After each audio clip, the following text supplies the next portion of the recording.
आप किसी को अपशब्द कहते हो, आप किसी को ताना देते हो, आप किसी को गाली देते हो, आप किसी को आड़ा टेढ़ा कहते हो।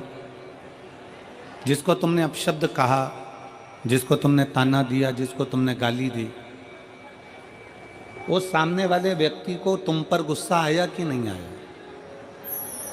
जम के बोलो जरा, आया ना? तुम किसी को अपशब्द कह रहे हो, तुम किसी को ताना दे रहे हो, तुम किसी को गाली दे रहे हो, तुम किसी को आड़ा टेढ़ा कह रहे हो, तो जिसको तुम अपशब्द कह रहे हो, जिसको तुम गाली दे रहे हो, जिसको तुम ताना दे रहे हो, उसको गुस्सा आता है। जैसे ही तुमने उसको गाली दी वैसे ही उसको गुस्सा है। जैसे ही तुमने अपशब्द कहा वैसे ही उसको गुस्सा है। तुम्हारे अपशब्द बोलते ही उसको क्रोध आ जाता है। तुम्हारा आड़ा टेढ़ा बोलते ही उसको क्रोध आ जाता है, गुस्सा आ जाता है। अब जरा विचार करिएगा कि तुम्हारे आड़ा टेढ़ा बोलने पर सामने वाले को क्रोध आ जाता है, तुम्हारे अपशब्द बोलने पर सामने वाले को गुस्सा आ जाता है, तुम्हारे शब्दों से सामने वाले को गुस्सा आ जाता है। जब तुमने अपशब्द कहा तो सामने वाले को क्रोध आ गया, गुस्सा आ गया और वो क्रोधित हो गया। तो जरा विचार करिएगा कि जब हम कुछ बोलते हैं तो सामने वाले को क्रोध आता है, तो जब हम भगवान शंकर का नाम उच्चारण करेंगे, श्री शिवाय नमस्तुभ्यम बोलेंगे, पंचाक्षर मंत्र नमः शिवाय बोलेंगे, षडाक्षर मंत्र ओम नमः शिवाय बोलेंगे, गाली बकने पर, अपशब्द कहने पर सामने वाला जब हमको पलट कर देख सकता है, तो हमारे मंत्र के जाप से भी भोलेनाथ हमें पलट कर देख सकता है। भगवान शिव हमको पलट कर देख सकता है, भगवान हमको निहार सकता है। और तेरी कृपा बिना न हिले एक भी अणु, लेते श्वास तेरी कृपा से तनु तनु। बखान क्या करूं मैं रातों के ढेर का, चपटी भभूत में खजाना कुबेर का। हे गंगाधार मुक्ति द्वार ओमकार तू, भोले ओमकार तू। आयो शरण तिहारी शंभो तार तार तू। बखान क्या करूं मैं राखों के ढेर का, चपटी भभूत में है खजाना कुबेर का। हे गंगाधार मुक्ति द्वार ओमकार तू, भोले ओमकार तू। आयो शरण तिहारी शंभो तार तार तू। क्रोध क्यों ना है? आपके शब्द बोलने से सामने वाले को क्रोध आ जाता है कि तुम्हारे मुख से श्री शिवाय नमस्तुभ्यम बोलने से मेरा भोले बाबा भी आ जाता है, मेरा शिव भी आ जाता है।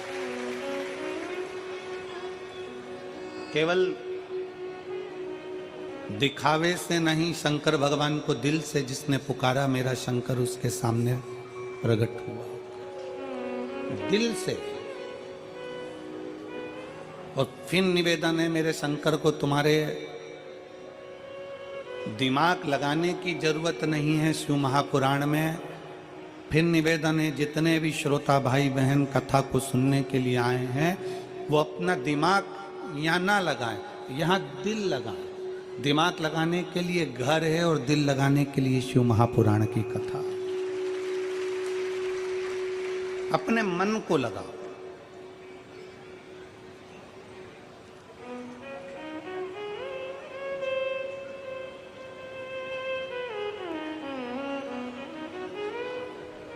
एक बार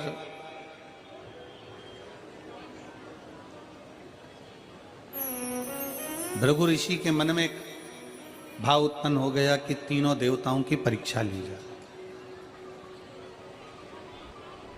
भृगु ऋषि के मन में भाव जागृत हुआ कि तीनों देवताओं की परीक्षा करेंगे।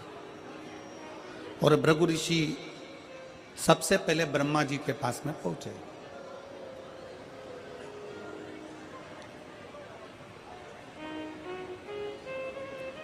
अब ब्रह्मा जी के पास में जब भृगु बाबा पहुंचे, ब्रह्मा जी के नजदीक में जब भृगु ऋषि पहुंचे, तो भृगु ऋषि ने ब्रह्मा जी को देखा और ब्रह्मा जी के बिल्कुल पास में जाकर भृगु ऋषि बैठ गए, बिल्कुल नजदीक में जाकर।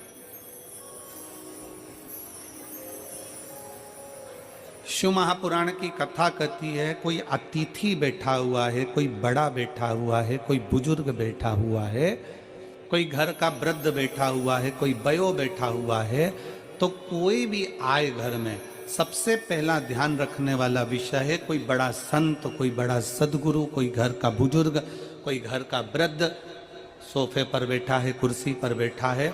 सोफे पर अगर थोड़ी बहुत भी जगह है तो भी कोई अन्य व्यक्ति को संत के पास, उस गुरुजन के पास या घर के बुजुर्ग के पास एकदम बिना आज्ञा के नहीं बैठना चाहिए। आज्ञा दे दें, घर के दादाजी कह दें अपने पोते से बेटा यहाँ बैठ जा, बेटे से कह दे बेटा यहाँ बैठ जा, बहू से कह दे बहुरानी इधर बैठ जाओ, बहन से कह दे बहन इधर बैठ जाओ, दामाद से कह दे इधर बैठ जाओ, बेटी से कह दिया यहाँ बैठ जाओ, तो भले बैठ जाओ। पर बुजुर्ग बैठा है सोफे के ऊपर, कोई बड़ा संत बैठा है, कोई साधु जन बैठा है, कोई तपस्वी जन बैठा है, कोई सन्यासी, कोई साधक, कोई उपासक अपने सिंहासन पर बैठा हुआ है, और उसके पास तुम बिना पूछे गए और उसके सोफे पर उसकी बाजू में बिल्कुल उसके नजदीक में जाकर बैठ गए, तो क्रोध आएगा कि नहीं आएगा? अब ब्रह्मा जी को थोड़ा सा क्रोध आ गया, ब्रह्मा जी को थोड़ा सा गुस्सा आ गया। हाँ, जमीन पर अगर कोई बैठा हुआ है, क्योंकि पृथ्वी निर्मलता का भाव देने वाली है,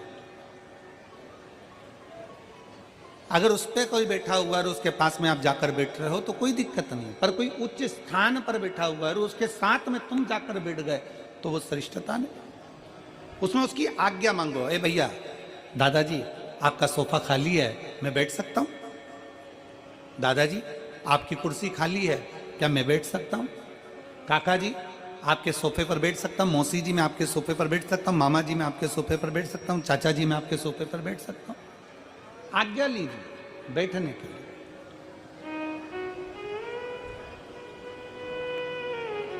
आशीष जी जब ये बहुत दूर दूर से लोग शिव महापुराण की कथा